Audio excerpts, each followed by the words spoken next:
Hello everyone, मैं अनुपम। आज हम इस क्लास में क्लास 10 से चैप्टर नंबर 4.3 देखेंगे। चैप्टर का नाम है द्विघात समीकरण, क्वाड्रेटिक इक्वेशंस। तो इस क्लास में अपन करने वाले प्रश्न नंबर 8 से, क्योंकि हमने पिछले वाली क्लास में 1 से 7 तक के क्वेश्चंस कंप्लीट कर लिया है।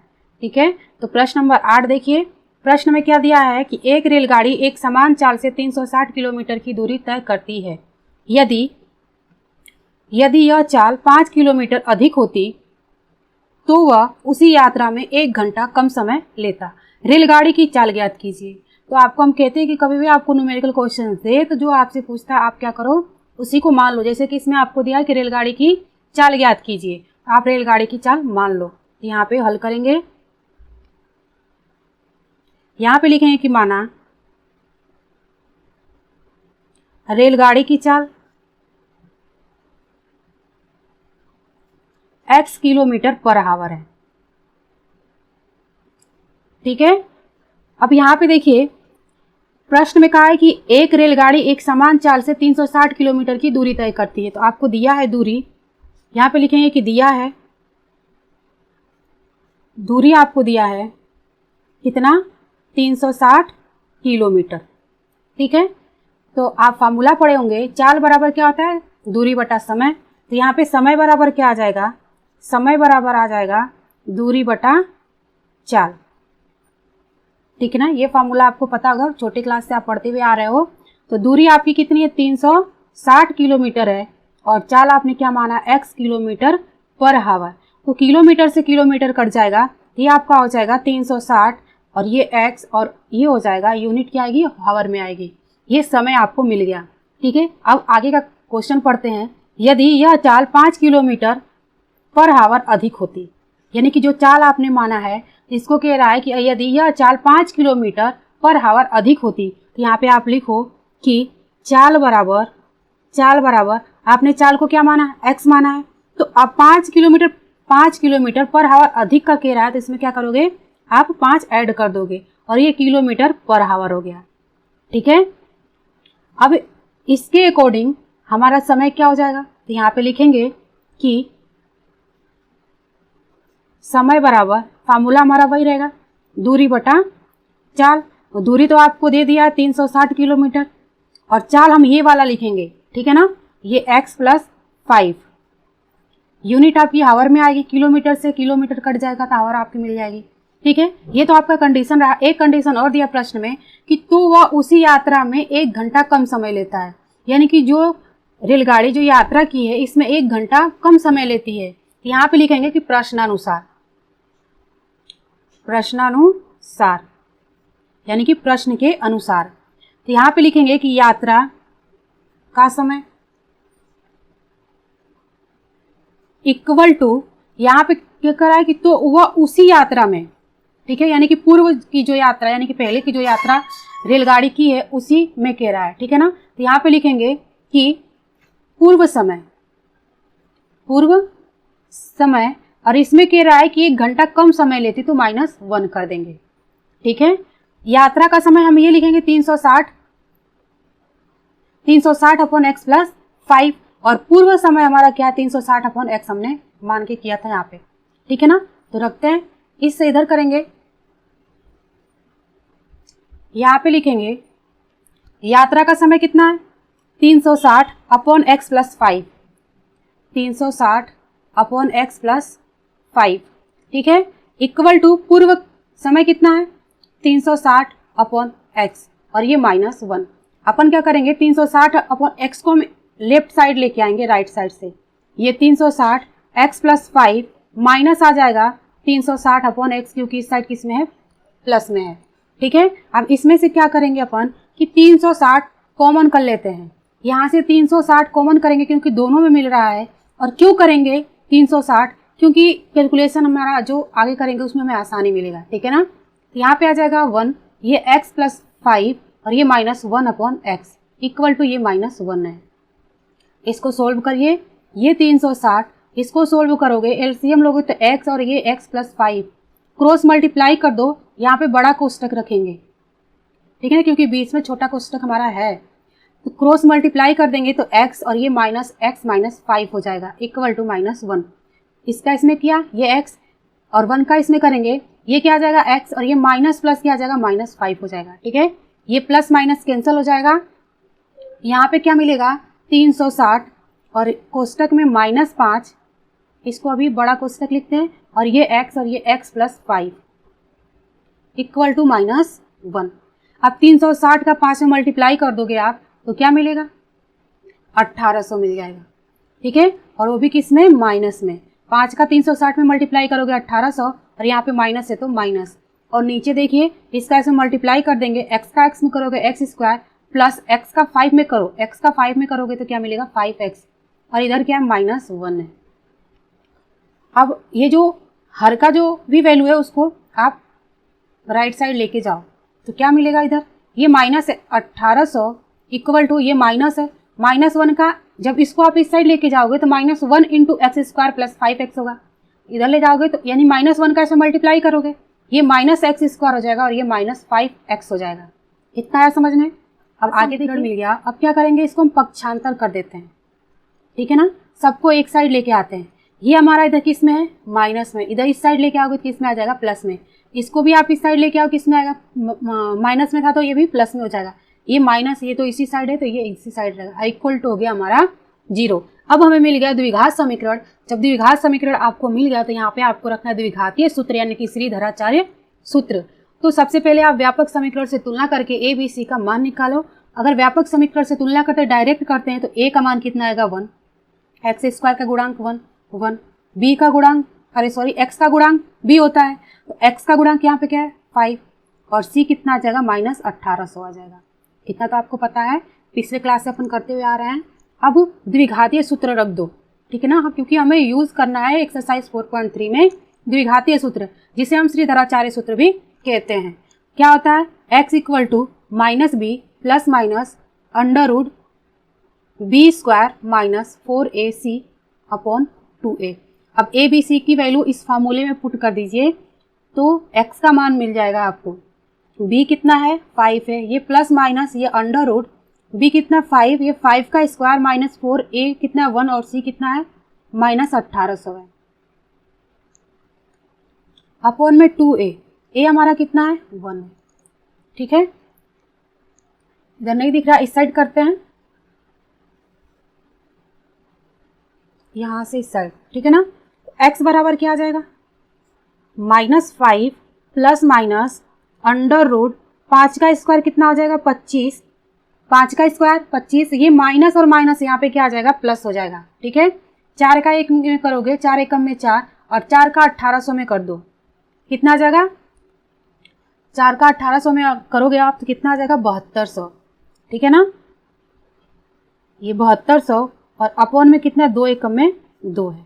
इसको और सोल्व करेंगे, 7200 और 25 को ऐड कर दोगे तो कितना आ जाएगा 7225, यानी कि ये हो जाएगा -5 ± √ कितना आ जाएगा 7225 या किलो 7225 और ये हो गया 2। ठीक है, तो अब आप क्या करोगे कि जो ये 7225 है ये किसका वर्ग है 85 का है। ठीक है ना, आप 85 में 85 का मल्टीप्लाई करो 7225 आपका आएगा, यानी कि 7225 आपको मिलेंगे 85 का 85 में मल्टीप्लाई करोगे तो। ठीक है ना, यहाँ पे करते हैं, ये क्या आ जाएगा -5 प्लस माइनस ये हो जाएगा 85/2। अब आप क्या करोगे, यहाँ पे देखिए प्लस माइनस दिया है, एक बार आप चिन्ह ले लो प्लस का, तो क्या आ जाएगा x बराबर क्या आ जाएगा -5 + 85/2। तो 85 में से 5 माइनस कर दोगे तो क्या मिलेगा 80/2, यानी कि कितना हो गया हमारा 40। अब माइनस करके देखते हैं, अगर माइनस करके देखो तो x का मान कितना मिलेगा, ये -5 ये -85/2, 85 और 5 को जोड़ दो तो कितना आ जाएगा 90/2 हो जाएगा, और भाग कर दो तो कितना आ जाएगा -45 होगा। जबकि -45 यानी कि माइनस वाले चिन्ह को हम नहीं लेते हैं, हम प्लस वाले चिन्ह को लेते हैं। ठीक है ना, तो यहाँ पे आपकी जो रेलगाड़ी की चाल थी वो कितनी है 45 किलोमीटर/आवर। आप यहाँ पे लिख सकते हो कि अतः रेलगाड़ी की चाल कितनी है 40 किलोमीटर/आवर है, और ये आपका आंसर हो जाएगा। ठीक है, फिर से देखिए हमने क्या क्या किया है। ये हमारा क्वेश्चन था, कह रहा था कि एक रेलगाड़ी एक समान चाल से 360 किलोमीटर की दूरी तय करती है। यदि यह चाल 5 किलोमीटर पर आवर अधिक होती तो वह उसी यात्रा में 1 घंटा कम समय लेता। तो रेलगाड़ी की चाल ज्ञात कीजिए। तो रेलगाड़ी की चाल आपसे पूछा था, तो आप रेलगाड़ी की चाल मान लो कि x किलोमीटर पर आवर है और दूरी आपको दिया था, तो फार्मूला आपने पढ़ा चाल बराबर दूरी बटा समय। तो समय बराबर क्या जाएगा, दूरी बटा चाल। दूरी आपको दिया 360 और चाल आपने माना x। ये 360 अपॉन x हावर हो जाएगा, क्योंकि किलोमीटर से किलोमीटर कैंसिल हो जाएगा। अब यहाँ पे देखिए, अब इसमें आगे कंडीशन था कि यदि यह चाल 5 किलोमीटर अधिक होती तो चाल बराबर क्या आ जाएगा, x + 5 किलोमीटर पर आवर। तो अब इस चाल से समय हमारा क्या मिलेगा, समय बराबर दूरी बटा चाल। चाल में परिवर्तन हो रहा है, तो यहाँ पे समय बराबर क्या आ जाएगा, 360 अपॉन x + 5, और ये हावर किलोमीटर से किलोमीटर कट जाएगा। ठीक है ना। फिर हमने क्या किया है कि प्रश्नानुसार यानी कि यात्रा का समय और पूर्व यात्रा का समय, क्योंकि इसमें कंडीशन दिया है कि तो वह उसी यात्रा में 1 घंटा कम समय लेता है। तो पूर्व समय में -1 कर दो तो आपको यात्रा का समय इक्वल टू, यानी कि जो रेलगाड़ी की चाल है वो आपको मिल जाएगी। ठीक है, तो यात्रा का समय हमने, ये जो हमारा कंडीशन था इसको हम रखेंगे इसके जगह पे। पूर्व समय हमारा ये है, -1 करेंगे। अब यहाँ पे देखिए हमने क्या किया, ये 360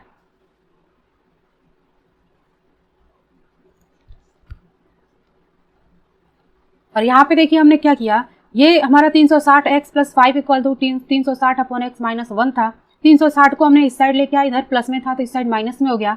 फिर यहाँ से हम 360 कॉमन कर लिया हमने। ठीक है ना। फिर हमने यहाँ पे क्या किया, कॉमन किया तो हमें ये टर्म्स मिले। फिर यहाँ से हमने एलसीएम लेके इसको सोल्व किया तो हमें मिला -5 अपॉन x + 5। और यहाँ से हमने क्या किया, 360 का 5 में मल्टीप्लाई कर दिया जो हमें -1800 मिला। और x का x में करोगे x² और x का 5 में करोगे 5x इक्वल टू -1। इधर तो -1 हमारा पहले से ही था।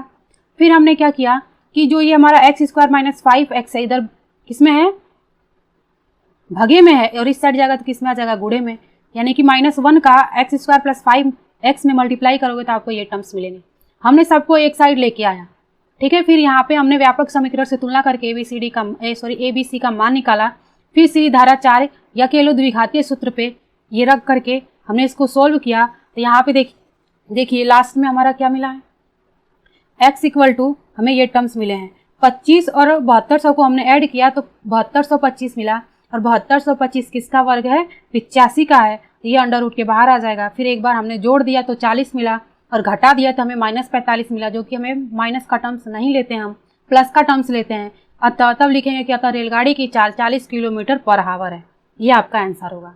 ठीक है। और ये जो क्वेश्चन है, जो हमारा क्वेश्चन नंबर 8 है, बहुत ही इंपॉर्टेंट है बोर्ड एग्जाम की दृष्टि से, तो आप इस पे स्टार लगा लो। ठीक है। तो अब करते हैं नेक्स्ट। तो अब करते प्रश्न नंबर 9। दिया है कि 2 पानी के नल एक साथ एक हौज को 9 से 3/8 घंटों में भर सकते हैं। बड़े व्यास वाला नल हौज को भरने में कम व्यास वाले नल से 10 घंटे कम समय लेता है। प्रत्येक द्वारा अलग से हौज को भरने के समय ज्ञात कीजिए। तो क्या पूछा है आपसे इस क्वेश्चन में कि प्रत्येक द्वारा अलग से हौज को भरने के समय ज्ञात कीजिए। तो यहाँ पे आप मान लो कि माना कम व्यास वाला नल हौज को भरने में x घंटे का समय लेता है, तो जो आपसे पूछता है उसको ही मानना होता है। ठीक है ना। ये हम पहले से ही बताते हुए आपको आ रहे हैं। तो यहाँ पे लिखेंगे हल में कि माना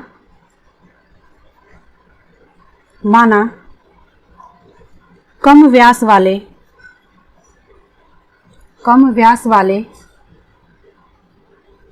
नल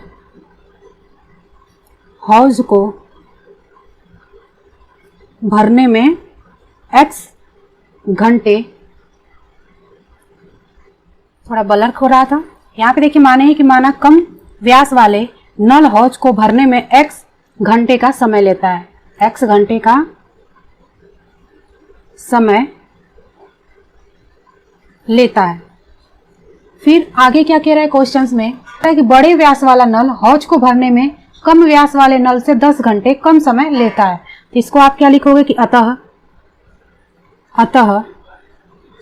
बड़े व्यास वाले नल हौज को भरने में, हौज को भरने में कितना कम समय लेता है? 10 घंटे कम समय लेता है। तो इसको आप यहाँ पे कम व्यास वाले नल हौज भरने में आपने कितना माना? x घंटे। इसमें से क्या करोगे? x में से 10 माइनस कर दोगे क्योंकि कम समय ले रहा है। यहाँ पे h लिख h या घंटे लिख दो, ठीक है ना, यानी हावर्स यानी घंटे का समय लेता है, का समय लेता है। अब देखिए क्वेश्चंस में कह रहा है कि 2 पानी के नल एक साथ हौज को 9 सही 3/8 घंटे में भर सकते हैं। तो यहाँ पे लिखेंगे कि कम व्यास वाले नल का 1 घंटे का काम कितना होगा। सबसे पहले काम का लिख लेते हैं। तो 1 घंटे का कितना होगा? 1/x हो जाएगा, ठीक है। और बड़े वाले का मानोगे तो बड़े व्यास वाले नल का 1 घंटे का काम 1/x - 10 हो जाएगा, इन दोनों के अकॉर्डिंग, ठीक है। इसको भी आप लिखो, यहाँ पे लिखोगे कि तथा कम व्यास वाले नल का, कम व्यास वाले नल का 1 घंटा, कितना? 1 घंटे का काम, ठीक है ना। यहाँ पे हमने क्या माना है? कम व्यास वाले नल हौज को भरने में x घंटे का समय लेता है। तो यहाँ पे लिखेंगे कम व्यास वाले नल का 1 घंटे का काम कितना आ जाएगा? 1/x। और बड़े वाले के लिए क्या लिखेंगे? बड़े व्यास वाले नल का 1 घंटे का काम, 1 आवर्स का काम कितना आ जाएगा? 1/x - 10 हो जाएगा, ठीक है। अब क्वेश्चंस में शुरू में ही कह रहा है कि 2 पानी के नल एक साथ एक हौज को 9 सही 3/8 घंटे में भर सकते हैं। ये तो आपको दिया हुआ है, तो यहाँ पे लिखो आप कि दिया है, ये आपको लिखना है, ठीक है ना। चाहे तो आप डायरेक्ट भी कर सकते हो। तो अभी आप 10th में हो, छोटे क्लास में हो, तो आप स्टेप बाय स्टेप लिखते चलो। तो यहाँ पे लिखेंगे कि दोनों नलों द्वारा हौज को भरने का समय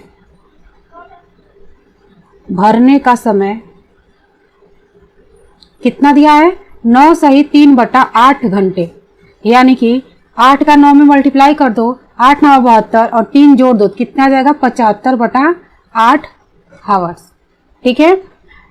तो यहाँ पे लिखेंगे कि दोनों नल द्वारा 1 घंटे में भरा गया हौज, ये निकालेंगे तो कितना हो जाएगा? यहाँ पे लिखेंगे कि दोनों नलों द्वारा 1 घंटे में भरा गया हौज कितना आ जाएगा? 1/75/8 हो जाएगा। तो इसको जब आप ये जो हर का जो हमारा दिया 75/8 जब अंश में लेके जाओगे तो ये 8 ऊपर चला जाएगा और 75 क्या आ जाएगा? नीचे आ जाएगा, ठीक है ना। हाँ समझ में। अब देखिए प्रश्न के अनुसार कह रहा है कि प्रत्येक द्वारा अलग से हौज को भरने में समय ज्ञात कीजिए। यहाँ पे लिखेंगे प्रश्नानुसार, ये तो आपको दिया था। तो आप ये बताओ कि जब आप कैसे आप ज्ञात करोगे कि प्रत्येक द्वारा अलग से हौज को भरने के समय ज्ञात कीजिए। कैसे करोगे?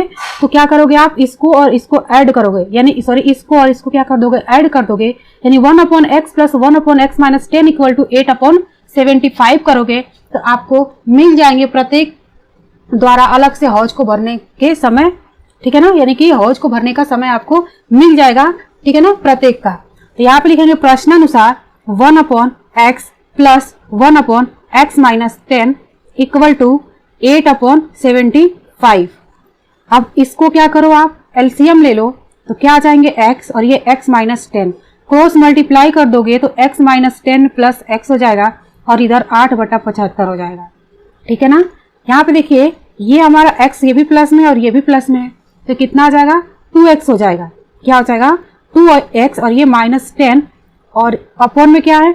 इसका इसमें मल्टीप्लाई कर दीजिए, x का x में करोगे x² - x का 10 में करोगे तो 10x हो जाएगा, ये 8/75। क्रॉस मल्टीप्लाई करेंगे तो कर दीजिए, 75 का 2 में करोगे तो कितना मिलेगा? 75 का 2 में करोगे तो कितना मिलेगा 150, ये x माइनस 10 का 75 में कर दीजिए, ये 750 equal to 8x² minus 80x हो जाएगा। सबको एक साइड लेके आइए तो क्या मिलेगा, ये 150x minus x² minus 8x को आप इधर लेके आओ, ये प्लस में तो इधर आएगा तो माइनस में हो जाएगा, और ये माइनस में तो किस में आ जाएगा, प्लस में हो जाएगा, इक्वल टू इधर क्या हो गया 0। अब जो हमारा चर है यानी कि x को बढ़ते हुए घटते हुए क्रम में लिखेंगे, तो सबसे पहले इसको लिखेंगे माइनस 8x², यहाँ पे देखिए 150x और ये प्लस 80x को ऐड करोगे तो कितना मिलेगा आपको, 230x मिल जाएगा। कितना मिलेगा, 230x, और ये माइनस 750 इक्वल टू 0। माइनस आप इसमें से कॉमन ले लो तो जो माइनस है वो प्लस हो जाएगा, जो प्लस है वो माइनस हो जाएगा। ये 8x² माइनस में है, सब माइनस में तो प्लस हो जाएंगे। ये plus 230x plus 750 equal to 0। अब आपको यहाँ पे आप क्या करो, देखो कि सब में कॉमन कुछ, यानी कि जो हमारा जो द्विघात समीकरण है इसको हम क्या करेंगे, छोटा करेंगे। इसके लिए हम क्या करेंगे कि इसमें 2 से यानी कि 2 हम कॉमन कर लेंगे। अगर 2 कॉमन करोगे तो यहाँ पे क्या मिलेगा, 4x² माइनस 2 1 में 2 2 1 में 2 2 25 10 यानी 115x, ये प्लस में होगा, ये भी प्लस में हो जाएगा, और यहाँ से कॉमन करोगे तो क्या मिलेगा, 375 इक्वल टू 0। 2 इधर गुणे में इस साइड जाएगा तो किस में आ जाएगा, भगे में आ जाएगा। ठीक है, इधर करते हैं, यहाँ पे करते हैं, यहाँ पे क्या आ जाएगा, 4x² minus plus 115x plus 375 equal to 0। ठीक है ना, हमने 2 को इधर हमारा कॉमन था यानी गुणे में था, इस साइड भेजेंगे तो इसमें आ जाएगा, भगे में हो जाएगा। अब यहाँ पे आपको द्विघातीय सूत्र का यूज करना है, तो इस समीकरण से आप a b c का मान निकालो व्यापक समीकरण से तुलना करके। तो डायरेक्ट लिखते हैं, a बराबर क्या आएगा 4, b बराबर क्या आ जाएगा 115, और c बराबर कितना आ जाएगा 375 आ जाएगा। ठीक है, द्विघातीय सूत्र क्या होता है, x equal to minus b plus minus under root b² minus 4ac upon 2a। ठीक है, a b c का मान इस फार्मूले में पुट कर दीजिए जिससे आपको x का मान मिल जाएगा। तो b कितना है 115 प्लस माइनस अंडर रूट ये 115 का होल स्क्वायर हो जाएगा, ये माइनस 4, a कितना है 4 और c कितना है 375। ठीक है, अपॉन में 2 और a हमारा कितना है 4 है। अब ये x इक्वल टू क्या आ जाएगा, ये minus 115 plus minus under root 115 का वर्ग कितना होता है, यहाँ पे देखिए हमारा प्लस माइनस मिस्टेक हुआ है, इसको हमने इस साइड ले आया किस में आया था प्लस में, और ये भी प्लस में है तो ये हमारा किस में होगा, प्लस में होगा। ठीक है, और यहाँ पे हमने माइनस कॉमन लिया तो यहाँ पे हमारा क्या हो जाएगा, ये प्लस का चिन्ह था तो माइनस का हो जाएगा। ठीक है, यहाँ पे भी हमारा माइनस होगा। अब इधर देखिए यहाँ पे भी हमारा क्या होगा, माइनस होगा, यानी कि b का मान कितना मिलेगा, माइनस 115। तो यहाँ पे देखिए ये माइनस पहले से और ये माइनस, ठीक है ना, ऐसे यहाँ पे माइनस 115 का स्क्वायर हो जाएगा, तो ये माइनस माइनस ये क्या हो जाएगा, प्लस हो जाएगा। और 115 का स्क्वायर कितना होता है, 13,225 होता है। आप करके देख लो, 13,225 होगा, 115 गुणे 115 करके देख लो आप, और माइनस इसको आप सोल्व करोगे कितना आएगा, 6,000 आएगा। कितना आएगा, 6,000, और ये 4 दूना के 8। अब इसको सोल्व करिए, ये x इक्वल टू ये 115 प्लस माइनस अंडर रूट, इसमें से इसको माइनस कर दो आप, कितना मिलेगा 7,225 अपॉन में ये क्या 8। ठीक है, नहीं दिख रहा, अब दिख रहा है क्या। अब ये x equal to 115 plus minus ये 7,225 किसका है, 85 का है। यहाँ पे क्या आ जाएगा 85 अपॉन 8। अभी हमने 7,225 का प्रश्न नंबर 8 में किया हुआ है। ठीक है ना, अब यहाँ से हम क्या करेंगे, प्लस माइनस करेंगे। क्या करेंगे, प्लस का चिन्ह लेंगे, तो क्या मिलेगा x बराबर ये 115 प्लस 85 अपॉन 8। इनको प्लस करोगे 115 और प्लस 85 कितना आ जाएगा 200, यानी कि 200 बटा 8, यानी कि यहाँ पे x का मान कितना मिलेगा, 8 से 200 में भाग कर दो तो कितने बार में जाएगा, 25 बार में, यानी कि x का मान प्लस लेने पर हमें कितना मिल रहा है, 25 मिल रहा है। वही माइनस कर दो आप, तो x equal to 115 minus 85 upon 8 हो जाएगा। ठीक है, तो माइनस करोगे तो x का मान क्या मिलेगा, माइनस कर दो, 115 में से 85 माइनस करोगे तो क्या मिलेगा, 30 बटा 8 मिलेगा। क्या मिलेगा, 30 बटा 8। और इसका अगर आप देखो तो किस में आएगा, दशमलव में आएगा। अगर 30 में 8 का भाग करोगे तो 3.75 आएगा। क्या आएगा, 3.75, यानी कि एक आप देखो प्लस आपने लिया है तो क्या आया है 25 आया है, और यहाँ पे माइनस लिया है तो 3.75 आया है। अपन क्या लेंगे 25 लेंगे, क्या लेंगे 25 हमारा आंसर सही होगा। तो यहाँ पे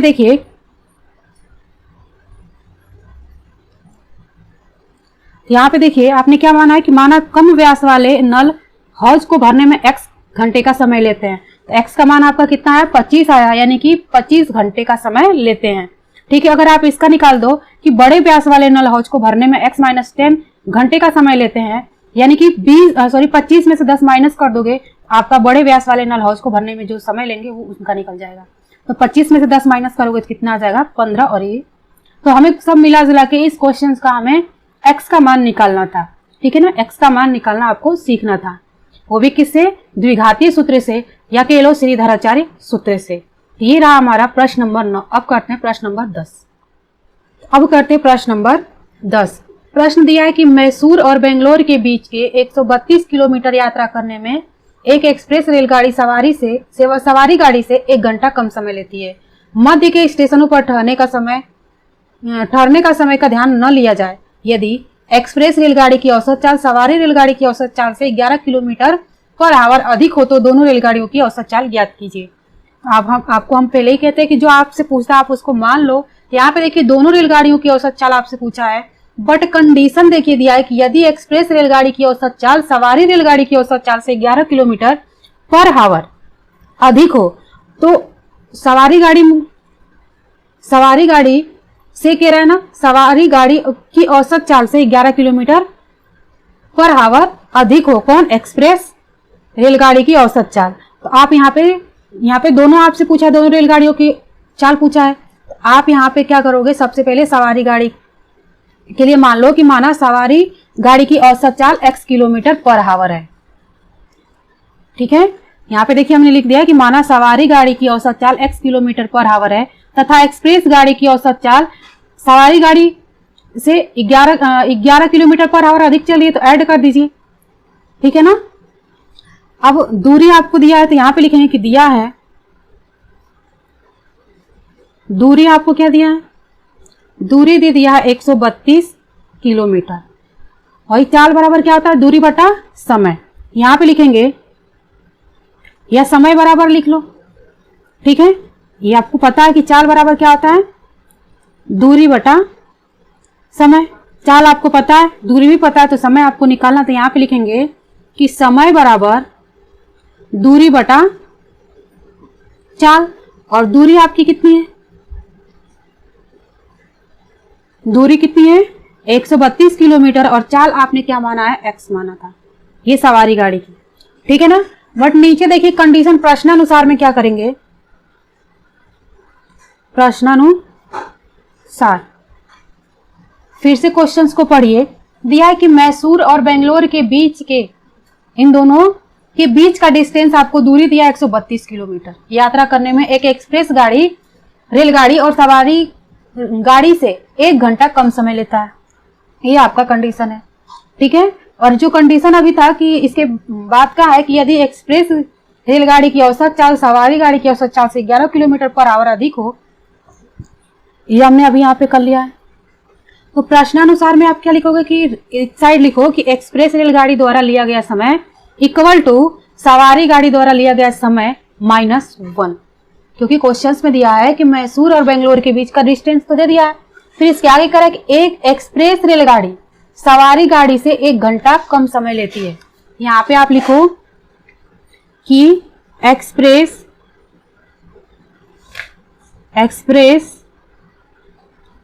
रेलगाड़ी द्वारा लिया गया समय इक्वल टू सवारी गाड़ी द्वारा लिया गया। तो सवारी गाड़ी में से क्या करोगे, यहाँ पे -1 कर दोगे। ठीक है ना। यही तो आपसे कहा है कि एक्सप्रेस रेलगाड़ी सवारी रेलगाड़ी से 1 घंटा कम समय लेती है। ठीक है, तो -1 कर देंगे। अब यहाँ पे देखिए एक्सप्रेस रेलगाड़ी द्वारा लिया गया समय, तो समय पूछा है क्या था, दूरी बटा चाल होता है। तो दूरी कितना है 132 है, चाल कितना है वो आप कौन सा लिखोगे, ये वाली एक्सप्रेस रेलगाड़ी की लिख रहे हो ना, तो इसको लिखोगे ये x प्लस 11 इक्वल टू सवारी गाड़ी का दूरी तो हमारी उतनी है बट चाल हमारा क्या हो जाएगा 132 अपॉन x हो जाएगा, यानी कि जो हमारी चाल क्या होगा ये हम लेंगे, ठीक है ना, यानी कि 132 बटा x हो जाएगा, ये -1 132 अपॉन x को हम लेफ्ट साइड लेके आएंगे, ये 132 अपॉन x प्लस 11 इधर ये प्लस में इस साइड आएगा तो किस में आ जाएगा, माइनस में आ जाएगा, ये इक्वल टू -1। अभी जैसे हमने प्रश्न नंबर 8 किया था सेम वैसे ही करेंगे, इसमें से भी 132 हम कॉमन कर लेंगे, क्या आ जाएगा 1 upon x plus 11 minus 1 upon x equal to -1। इस कोष्टक को आप सोल्व करिए, इसको अपन इधर करते हैं, यहां पे कर दीजिए, ये क्या आ जाएगा 132 और एलसीएम लोगे तो x और ये x प्लस 11, यहां पे क्रॉस मल्टीप्लाई कर दो तो x माइनस -11 हो जाएगा और ये -1, ठीक है। यहां से हमने इसको ये वाला हमारा है, इसके बाद का सोल्व करेंगे 132 प्लस माइनस कैंसल x हो जाएगा, यानी क्या आ जाएगा -11 और ये हम क्या करेंगे बड़ा कोष्टक लेंगे क्योंकि अंदर हमारा क्या है छोटा कोष्टक है, इसलिए हम क्या करेंगे बड़ा या मंझला कोष्टक ले लेते हैं। x का x में करोगे x स्क्वायर और ये प्लस है और x का 11 में करोगे तो 11x हो जाएगा, ये -1। अब 132 का 11 मल्टीप्लाई कर दोगे आप तो क्या मिलेगा -1452, क्योंकि यहाँ पे क्या है माइनस है, अपॉन में x square plus 11x equal to -1। अब यहाँ पे कुछ नहीं तो 1 क्रॉस मल्टीप्लाई कर दो तो क्या मिलेंगे, यहाँ पे करते हैं तो क्या हो जाएगा -1452 इक्वल टू, यहाँ पे देखिए ये -1 का इसमें करेंगे तो ये दोनों भी चिन्ह क्या हो जाएगा माइनस में आ जाएगा, ठीक है ना, plus into minus equal to क्या होता है माइनस, ये हो जाएगा x स्क्वायर माइनस 11x हो जाएगा, सबको एक साइड लेके आ जाइए, ये x स्क्वायर माइनस में होगा और ये माइनस में तो सॉरी यहाँ पे ये माइनस में है ना, इस साइड आएगा तो ये प्लस में हो जाएगा और ये भी माइनस में तो इस साइड आएगा तो प्लस में हो जाएगा और ये -1452 इक्वल टू 0। अब आप क्या करोगे, यहां से व्यापक समीकरण से तुलना करिए या आप इसका गुणनखंड भी कर सकते हो, ठीक है ना। तो यहाँ पे हम व्यापक समीकरण से तुलना कर करके द्विघातीय सूत्र पे रखेंगे। यहाँ पे देखिए a हमारा कितना है 1, b कितना है 11 और c कितना है -1452। फॉर्मूला क्या होता है x equal to -b plus minus under root b square minus 4ac upon 2a।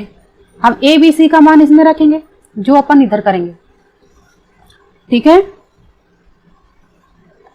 तो x बराबर क्या आ जाएगा, b का मान कितना 11 -11 प्लस माइनस अंडर रूट 11 का स्क्वायर माइनस 4, a हमारा कितना है यहाँ पे 1 और c कितना 1452 और वो भी किस में है माइनस में -1452, ठीक है ना। ये 2 और a हमारा कितना 1, सोल्व करेंगे ये -11 प्लस माइनस अंडर रूट ये 121 हो जाएगा, माइनस और ये माइनस क्या आ जाएगा प्लस, ये माइनस और ये माइनस क्या आ जाएगा प्लस, और इसका इसमें मल्टीप्लाई करोगे आप तो क्या मिलेगा आपको, कर दीजिए 4 दूना के 8, 4 पचे 20 को 0 हासिल 2, 4 चौक के 16 और 2 कितना आ जाएगा 18 को 8 हासिल 1, 4 एकम में 4 और 1 कितना आ जाएगा 5 और ये 2 एकम में 2 -11 और ये अपॉन में 2, ये 5929 किसका वर्ग है 77 का है, किसका है 77 का। आप करके देखो 77 × 77 आपको ये मिलेगा, ठीक है ना। अब यहाँ पे एक बार प्लस कर दो और एक बार माइनस कर दो, तो प्लस लेंगे तो x का मान कितना मिलेगा -11 और ये प्लस 77 बटा 2, तो 77 में से 11 माइनस करोगे तो क्या आ जाएगा 66 बटा 2, यानी कि x का मान कितना मिलेगा 33 मिल रहा है। प्लस करने पे क्या मिल रहा है 33 मिल रहा है। अगर वही आप यहाँ पे माइनस करके देखो तो x का मान कितना मिलेगा, ये -11 और ये -77 बटा 2, तो दोनों को ऐड कर दोगे तो क्या आ जाएगा -88 बटा 2, यानी कि क्या मिलेगा -44, कितना आ जाएगा -44। ये आपका आंसर होगा। ठीक है। तो इसमें सिर्फ आपको x का मान निकालना है। अगर वैसे आपसे पूछे कि दोनों रेलगाड़ियों का औसत चाल कितना है, तो आप 33 ले लो, प्लस की वैल्यू लेते हैं। तो यहाँ पे सवारी गाड़ी की औसत चाल कितनी हो जाएगी, 33 किलोमीटर पर आवर, और 33 में 11 जोड़ दोगे आप, तो ये एक्सप्रेस रेलगाड़ी की औसत चाल हो जाएगी, यानी कि 44। यानी कि आंसर हमारा क्या मिलेगा, ये 33 होगा और ये कितना हो जाएगा, 44। ये आपका आंसर होगा। ठीक है। कोई भी प्रॉब्लम हो तो आप कमेंट बॉक्स में जरूर कमेंट करें। अब देखते हैं इस एक्सरसाइज का लास्ट क्वेश्चन, क्वेश्चन नंबर 11। अब अपन करते हैं प्रश्न नंबर 11। दिया है कि दो वर्गों के क्षेत्रफलों का योग 468 मीटर स्क्वायर है। यदि उनके परिमापों का अंतर 24 मीटर हो तो दोनों वर्गों की भुजाएं ज्ञात कीजिए। इसमें देखिए दो वर्ग हैं, दोनों की भुजाएं ज्ञात करनी है। ठीक है ना। और इन दे दिया आपको कि दो वर्गों का क्षेत्रफल का योग दिया है 468 मीटर स्क्वायर, और इनके परिमापों का अंतर दिया है 24 मीटर। तो आप कैसे करोगे, यहाँ पे देखिए प्रश्न नंबर 11। दो वर्ग दिया आपको, ये पहला वर्ग और ये दूसरा वर्ग, ये x है और ये y है। वर्ग का डिफिनीशन क्या है कि इनकी चारों भुजाएं आपस में बराबर होती हैं। ठीक है। तो ये कितना हो जाएगा, x मीटर, और ये कितना हो जाएगा, y मीटर। ठीक है ना। अब परिमाप इनका क्या हो जाएगा, चार भुजाएं हैं तो क्या होता है परिमाप 4 इंटू भुजा, तो परिमाप इसका क्या होगा, 4x हो जाएगा, और इसका परिमाप कितना आ जाएगा, 4y हो जाएगा। ठीक है ना। तो यहाँ पे देखिए आपको क्षेत्रफल दिया है, यानी कि दोनों वर्गों का क्षेत्रफल आपको दे दिया है कितना, 468। तो यहाँ पे आपको क्षेत्रफल का योग दिया है, बट यहाँ पे कंडीशन दिया है कि दो वर्गों के क्षेत्रफल का योग, इनके वर्गों के क्षेत्रफल का योग का है, यानी कि वर्ग का क्षेत्रफल कितना है और इनकी भुजा क्या है, x y, इनका योग, इनके वर्ग का योग कह रहा, इनके वर्ग का योग इतना है। ठीक है। तो इसको मान लेते हैं अपन समीकरण नंबर 1। अब कंडीशन दूसरा क्या है कि परिमापों का अंतर, उनके परिमापों का अंतर 24 मीटर है। ठीक है ना। ये तो हमारा किसका हो गया, क्षेत्रफल का हो गया। यहां पे लिख लेंगे प्रश्नानुसार, प्रश्नानुसार, ये तो हमारा क्षेत्रफल हो गया। या आप यहां पे लिख लो कि क्षेत्रफल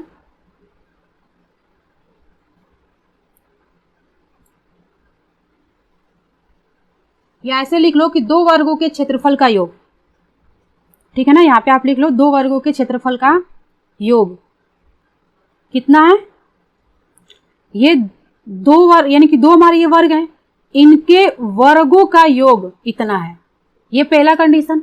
दूसरा कंडीशन परिमाप पे दिया है, तो यहाँ पे देखिए परिमाप, यहाँ पे लिखेंगे कि दो वर्गों के क्षेत्रफलों का योग, यानी कि इन दोनों वर्गों, इन दो जो हमारे वर्ग हैं इनके वर्गों का योग इतना है। अब परिमाप का, यानी इन दोनों के जो वर्ग हमारे हैं इनका परिमाप कह रहा है, यानी कि परिमापों का अंतर कितना है, 24 मीटर है। ठीक है ना। तो हमारा परिमाप पहले वर्ग का 4x, दूसरे का 4y, तो अंतर जब निकालते हैं तो क्या करते हैं, माइनस करते हैं। क्या करते हैं, माइनस। ये 24 हो गया। यहाँ से 4 आपको कॉमन दिख रहा है, क्या कॉमन कर लीजिए, x minus y equal to 24, यानी कि आपको x minus y equal to 4 का 24 में भाग कर दोगे, यानी 24 में 4 का भाग कर दोगे तो आपको क्या मिलेगा, 6, 4 छके 24, ऐसे कर लो, काट लो, यानी कि एक लाइन और बढ़ा लो, x minus y equal to कितना आ गया, 6। ये समीकरण नंबर 2। क्या प्रतिस्थापन विधि पढ़े हो, क्या एक्सरसाइज 3 में पढ़े हो ना, उसका यहाँ पे यूज कर दो, क्योंकि दो दो समीकरण में दिख रहे हैं। ठीक है। यहाँ पे करते हैं, तो यहाँ पे लिखेंगे कि समीकरण 2 से, समीकरण 2 से, तो x बराबर क्या आ जाएगा, 6 माइनस वाई। ये हो गया समीकरण नंबर 3। अब समीकरण 3 का मान समीकरण 1 में रख दीजिए। ठीक है। यह समीकरण, हाँ चलिए समीकरण 1 में रखते हैं। यहाँ पे लिखेंगे कि समीकरण 1 में समीकरण 3 का मान रखने पर क्या होगा, 1 में रख दीजिए। यहाँ पे x equal to 6 minus y, x के जगह पे रख दीजिए ये 6 माइनस वाई का स्क्वायर, क्योंकि यहाँ पे x का स्क्वायर है, प्लस ये वाई स्क्वायर इक्वल टू कितना है 4 6 8। आप इस कोष्टक को ओपन करिए, ये a माइनस बी का होल स्क्वायर पे इसको ओपन कर दीजिए, a स्क्वायर यानी कि 6 का स्क्वायर प्लस b स्क्वायर यानी कि y का स्क्वायर माइनस 2ab।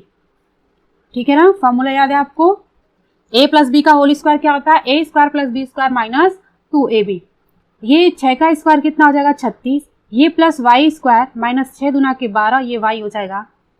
और सॉरी यहाँ पे प्लस y हम भूल गए, तो यहाँ पे लिख लेते हैं plus y square equal to 4 6 8।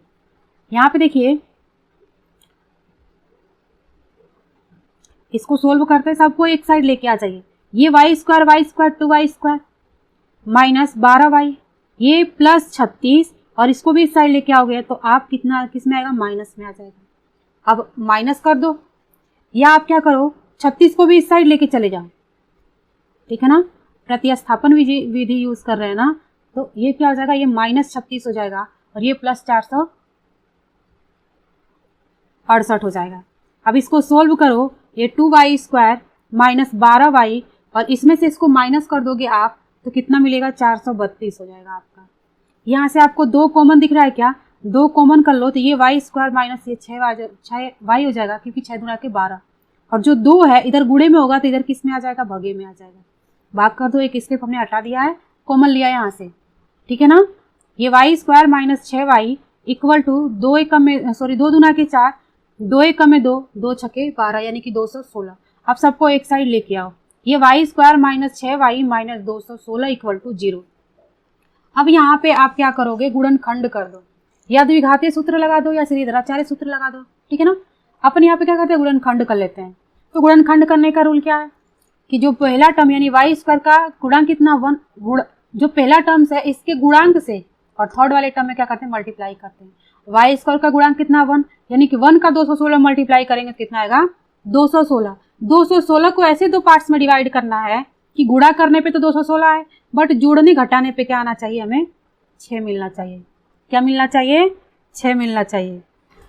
ठीक है, तो 18 में 12 का आप गुणा कर दो तो क्या आएगा 216 और 18 में से 12 माइनस कर दोगे तो क्या 6 मिलेगा क्या आपको। देखिए कैसे, ये वाई स्क्वायर माइनस 18y और प्लस ये 12y माइनस 216 इक्वल टू 0। क्या आप कर सकते हो क्या, 18 में से 12 माइनस करोगे तो क्या मिलेगा 6। अब कॉमन ले लो, ठीक है, यहाँ पे कर देते हैं। इन दोनों में कॉमन करोगे आपका क्या कॉमन है, y कॉमन है और यहाँ पे क्या मिलेगा y माइनस 18। यहाँ पे थोड़ा सा स्पेस कम है इसलिए यहाँ पे कर देते हैं, फिर प्लस। अब इन दोनों में कॉमन करिए तो दोनों में कॉमन क्या, 12 कॉमन है।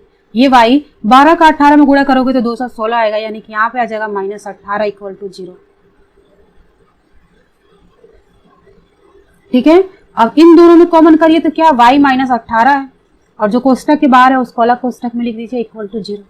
अब यहाँ से y का मान निकाल लीजिए, यदि y माइनस 18 इक्वल टू 0 तो y बराबर क्या मिलेगा 18 और यहाँ पे लिखेंगे कि तो y प्लस 12 अगर हम ले रहे हैं तो y बराबर क्या मिलेगा माइनस 12, जो कि हम माइनस का टर्म्स नहीं लेते हैं, हम किसका लेते हैं, प्लस का लेंगे। ठीक है, तो जो हमारा जो 2 हमारे वर्ग थे तो पहले का हमारा मिल गया 18 और दूसरे का, यानी दूसरे का भी कितना होगा 18 ही होगा।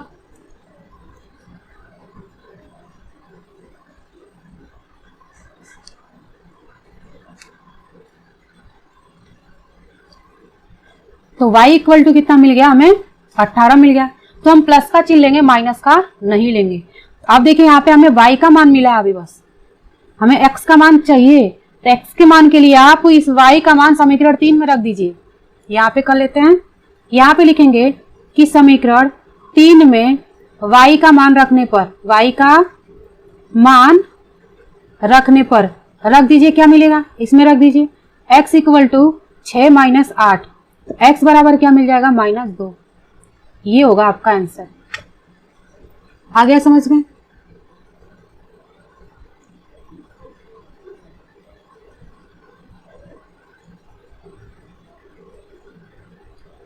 सॉरी, यहाँ पे देखिए y का मान कितना 18 है।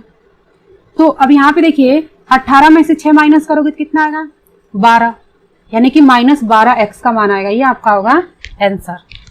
ठीक है, तो इस क्लास में इतना ही। अगले क्लास में हम एक्सरसाइज 4.4 देखेंगे। तो हमारी ये क्लास आपको अच्छी लगी तो वीडियो को लाइक कर दें और चैनल को सब्सक्राइब कर लें। अब मिलते हैं अगले क्लास में। Thank you.